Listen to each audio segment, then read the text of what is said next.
No DQ Galaxy.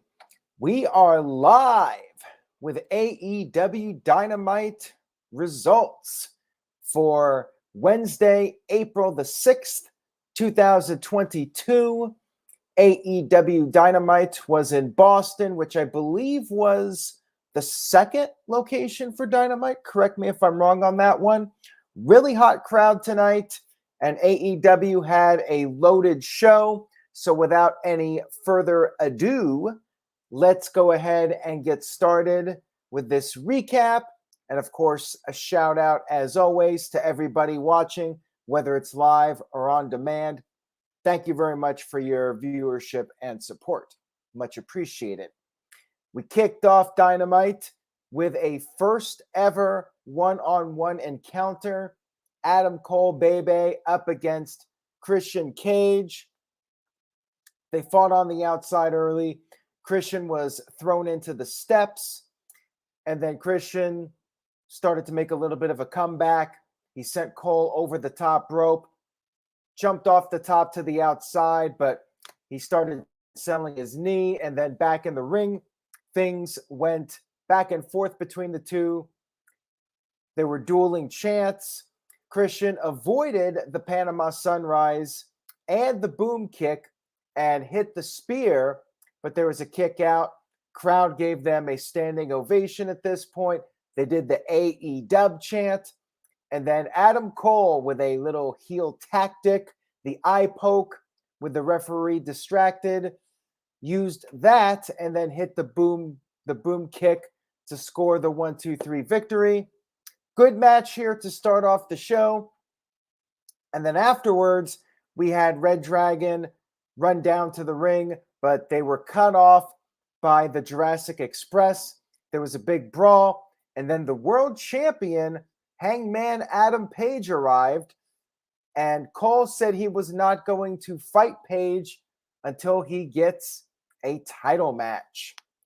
Page slapped him and then said that the match will take place next week, not on Dynamite, but on a live Rampage in Texas. And it will be a Texas death match. Crowd did the big cowboy shit chant, and we have that match set up for next week. TJS sent in a $1 super sticker super chat, but there's no sticker for some reason. What's the deal with that, YouTube? I guess next week, since Rampage will be live, I will be recapping that Rampage.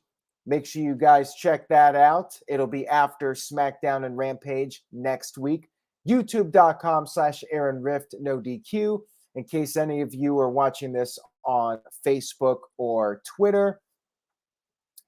We had footage shown from the Supercard of Honor pay-per-view, Ring of Honor, last Friday, with Samoa Joe appearing at the end of the show. And then we had Samoa Joe in his AEW debut match against Platinum Max Caster. He said that Samoa Joe is not a tough guy. He's just injury prone. He also said that when AEW was beating them in the ratings, NXT, he, Samoa Joe, was their champ.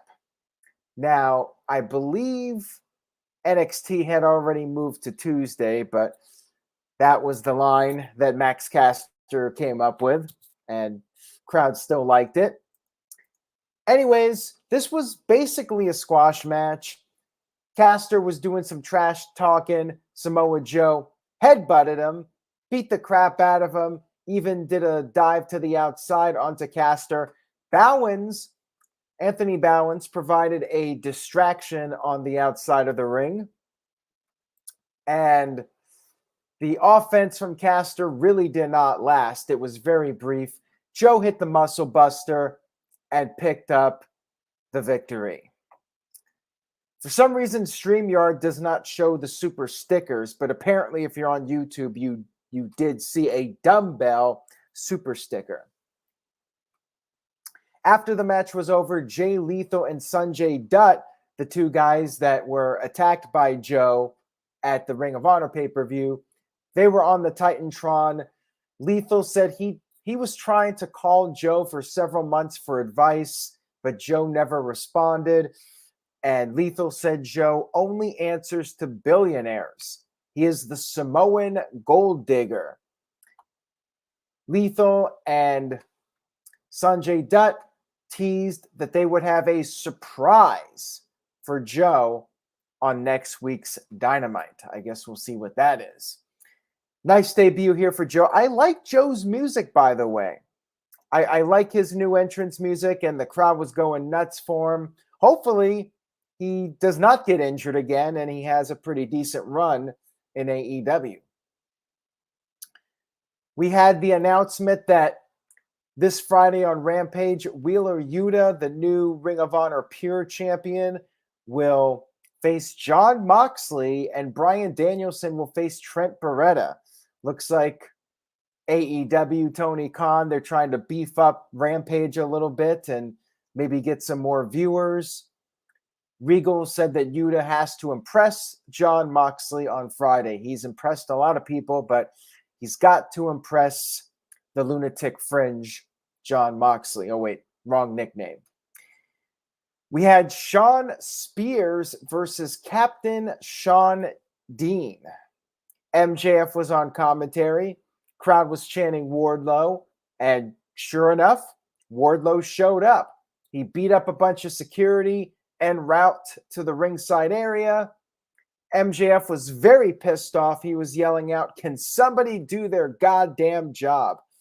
And one of the guards was slammed into a guardrail. Finally, the police managed to stop Wardlow, but his presence was felt. Spears was distracted, and Shawn Dean, with a roll-up, scored the 1-2-3 victory over Shawn Spears. MJF was furious, and backstage, he challenged Shawn Dean to a match next week and pretty much dared Wardlow to show up, said the pain will be twice as much. There will be twice as many security guards, and it will not be a good time for Wardlow. TJS, with a $5 super chat, thank you, TJS, says, Hangman Adam Page as champion just feels so insignificant to me. I think he was much better in the chase.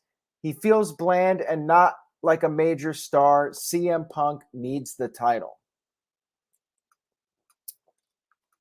The thing is, too, about Page is that his matches have been great.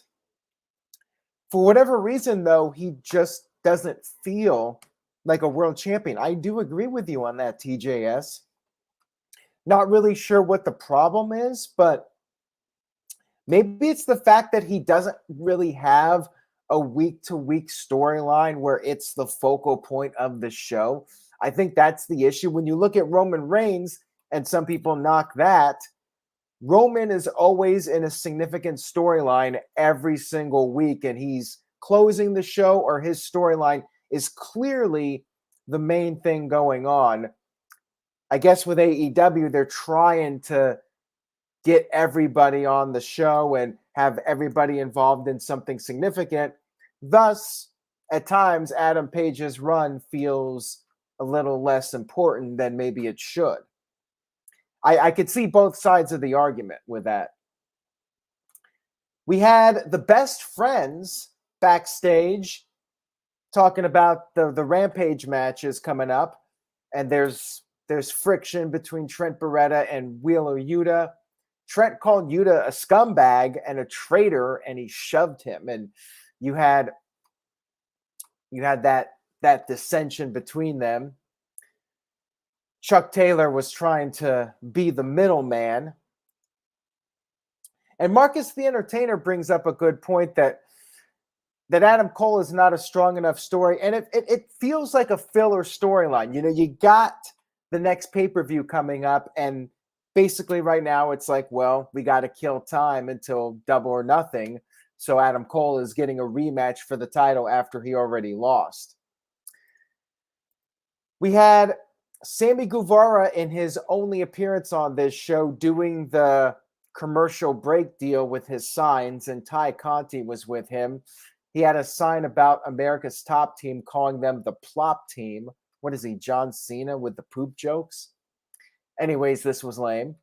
We had a backstage brawl between Eddie Kingston, Santana Ortiz, and the Jericho Appreciation Society, and Eddie's group did get the upper hand.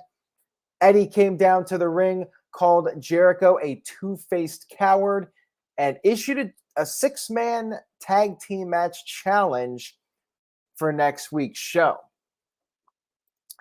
We had Tony Schiavone interviewing Jade Cargill on the stage, and she introduced her baddie section at ringside.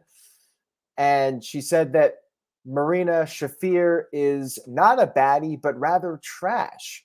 And she's tired of all these MMA losers coming into her business. And I guess that match will be coming up soon, and we'll see if Marina Shafir can end the streak of Jade Cargill. My guess is no, but we'll see what happens. Next up, we had a tables match, Butcher and Blade against Matt and Jeff Hardy. The match was a little confusing. The idea is that when one person goes through a table, they are eliminated from the match, but both guys have to be eliminated. At least that's how it was explained. Jeff Hardy went right after them. Matt Hardy did too. Butcher and Blade used a piece of the table for offense, and Blade ended up charging Jeff, but Jeff moved out of the way. Blade crashed through a table, but it has to be an offensive move, which is standard in these table matches. But when it got weird is when Butcher and Blade double teamed Jeff, and they slammed him onto a table. The table did not break, but Jeff was eliminated from the match, despite the table not breaking. So I guess if you just slam somebody on a table, that counts as an elimination. I think he was supposed to go through, but it didn't happen. The table, I am the table, that whole thing. Jeff Hardy still got involved despite being eliminated from the match. And he pulled away a table to save Matt, and then he got a ladder, which the crowd popped big for. Matt set up two tables, and then Jeff did a swanton bomb off the table onto Blade through the tables, which meant the Hardys won. Now, if Jeff is eliminated, he can still legally eliminate somebody from the match. Kind of weird. This match was odd. And then afterwards, the Andrade family office arrived. Sting showed up, attacked them with a baseball bat. No Darby Allin anywhere, but Sting helping out Matt and Jeff Hardy. All is forgiven for Victory Road 2011, although Sting has been aligned with them since Jeff first returned. We had Christian Cage upset backstage, and Jurassic Express cut a promo on Red Dragon. Even though they feel Red Dragon, they're not good enough to go for the titles in the rankings, they're going to get the title match anyways, and that will take place on next week's show. We had Tony Storm and Jamie Hayter with a little confrontation backstage. And then we had 920, the women's segment, the women's match. Hikaru Shida versus Julia Hart, who I guess is a heel now. She took a cheap shot at the start of the match, and she was using her ring jacket. Griff Garrison and Brian Pillman Jr. were not happy with these heelish tactics, and she told them basically to take a hike. So they left, and match was mostly dominated by Shida, but Julia did have some offense. She gouged the eyes of Shida to gain the upper hand at one point, came off the top but missed. Shida then hit the Falcon Arrow to pick up the victory. And then afterwards, Serena Deeb showed up, and she tried to sneak attack Shida, but Shida was ready. She turned around. She anticipated the sneak attack. And I liked this just because it was smart babyface, not falling for the trick. I liked that aspect of it, that Shida was smart enough to know that D might try to come up from behind. So good stuff here. We had a backstage brawl, another one. This is how you get everybody on the show. You just do a bunch of backstage brawls. Will Hobbs and Starks attacked Swerve Strickland backstage. Keith Lee came in to help, and then Keith Lee tackled Hobbs, who went through a wall, although it was actually a piece of cardboard that they were pretending to be a wall. And you had the Varsity Blondes on the other side. Not much privacy there if you have a cardboard wall as a separator. Anyways, it was kind of lame. Not my favorite Keith Lee moment where he does something impressive. And then we had the main event of the evening, which was FTR versus Young Bucks. 18 months in the making. Their first match since the 2020 Full Gear pay-per-view. And the cameraman made sure to get a close-up of the sign that said FTR, they're the best team there ever was, best team there ever will be. Basically a reference to Bret Hart. They're definitely teasing it. You had the Ring of Honor announcer Bobby Cruz doing the introductions. Crowd, as you might expect, very much into this, doing the dueling chants. And Wheeler was making fun of the Bucks, mocking their taunt. Dax Harwood stuffed the headgear into his trunks. Then we had a big hockey fight break out. FTR got the early advantage. They did stereo sharpshooters, which again, another Bret Hart tease. But then Wheeler's eyes were raked. Dax Harwood got sent to the outside, and the Bucks worked over Wheeler for a while. And at one point, a super kick was hit to Dax to prevent a tag. But eventually, Dax got the hot tag, and match really kicked into high gear at this point. You had several near falls going back and forth. Dax hit a pile driver, but there was a kick out. Crowd started chanting, "This is awesome, AEW." Matt Jackson with a low blow while the referee was distracted. And then the Bucks hit a big rig to Wheeler. However, there was a kick out. And then Nick Jackson went for the ROH championship. There was a little tug of war between him and Dax. And then Nick managed to get the title. He hit Wheeler with it. Matt rolled up Wheeler, but Dax was able to break up the pin attempt at the last second. Then the Bucks hit the BTE trigger to Wheeler, but Wheeler got his foot on the rope. Referee caught it literally after he hit the 3 count. The bell had rung, but the referee said no. Match must continue. BTE trigger by FTR onto the Young Bucks member Matt Jackson. They hit the BTE trigger to Matt. They did the kiss to him, and then they hit the big rig to pick up the 1-2-3 victory, getting their redemption from the Full Gear 2020 pay-per-view. Awesome match here. Match was really great. Very, very entertaining match. FTR, they are really catching on as baby faces, and man, if they could get Bret with them, that's going to be epic. Tony Schiavone called it a 10-star match. I'm not sure I would go that far, but this was a hell of a main event. Definitely worth checking out. Definitely worth watching if you did not see it. And overall, really good Dynamite this week. Opening match was strong. I liked Samoa Joe's debut. Middle of the show was kind of just average, but it really picked up with the main event. And I'm going to give the show a B+. Very good Dynamite, and I would recommend it, especially the main event. Main event was top tier stuff. So that's my thoughts on Dynamite this week. If you enjoyed the video, please give it a like, and please consider subscribing. YouTube.com/Aaron Rift, NoDQ. A lot of news going on in the world of wrestling with the WrestleMania Fallout. You can check that out over at NoDQ.com. And we will be back for the next live stream which will be the No DQ review. Stay tuned for that. Enjoy the rest of your week, everybody. Take care, and remember, say yes to NoDQ.com. See you guys next time.